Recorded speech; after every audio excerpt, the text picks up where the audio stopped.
बिल्ली और चूहों की कहानी। एक बार एक बिल्ली थी। वो बहुत ही चालाक और चौकस थी और उसकी इसी चालाकी और चौकसी को देखकर चूहे भी सावधान हो गए थे और अब चूहे बिल्ली के हाथ नहीं आ रहे थे। एक समय ऐसा आया कि बिल्ली भूख के मारे तड़पने लगी। एक भी चूहा उसके हाथ नहीं आता था क्योंकि वह उसकी आहट सुनते ही तेज़ी से अपने बिल में छुप जाते थे। भूख से बचने के लिए बिल्ली योजना बनाने लगी। तभी उसके दिमाग में कुछ आया और वह एक टेबल पर उल्टी लेट गई। उसने सभी चूहों को ये सोचने पर मजबूर कर दिया कि वह मर चुकी है।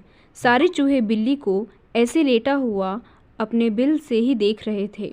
उन्हें पता था कि बिल्ली बहुत चालाक है, इसलिए उसमें से कोई भी चूहा अपने बिल से बाहर नहीं आया। लेकिन बिल्ली भी हार मानने वालों में से नहीं थी। वह बहुत देर तक उसी टेबल पर उल्टी लेटी रही। धीरे धीरे चूहों को लगने लगा कि बिल्ली मर चुकी है। वह जश्न मनाते हुए अपने बिल से निकलने लगे। चूहे जैसे ही बिल्ली के टेबल के पास पहुँचे, उसने उछलकर 2 चूहे पकड़ लिए। इस तरह बिल्ली ने इस बार तो अपना पेट भर लिया, लेकिन चूहे अब और भी ज़्यादा सतर्क हो गए। 2 चूहे खाने के बाद बिल्ली दोबारा भूख से तड़पने लगी, क्योंकि चूहे अब बिल्कुल भी लापरवाही नहीं बरतना चाहते थे। इस बार पेट भरने के लिए एक बार फिर से बिल्ली को योजना बनानी थी, लेकिन इस बार छोटी योजना काम नहीं आने वाली थी। इसलिए बिल्ली ने अब खुद को पूरे आटे से ढक लिया।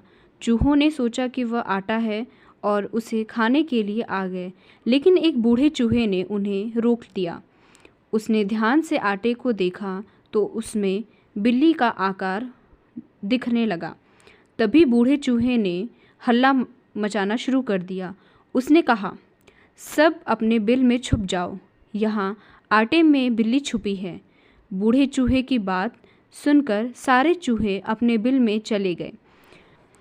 जब बहुत देर तक एक भी चूहा बिल्ली के पास नहीं पहुंचा, तब बिल्ली थकने की वजह से उठ गई। इस तरह बूढ़े चूहे ने अपने अनुभव से सारे चूहों की जान बचा ली। कहानी से सीख। बिल्ली और चूहे की कहानी से यह सीख मिलती है कि बुद्धि का इस्तेमाल करके धोखे से बचा जा सकता है।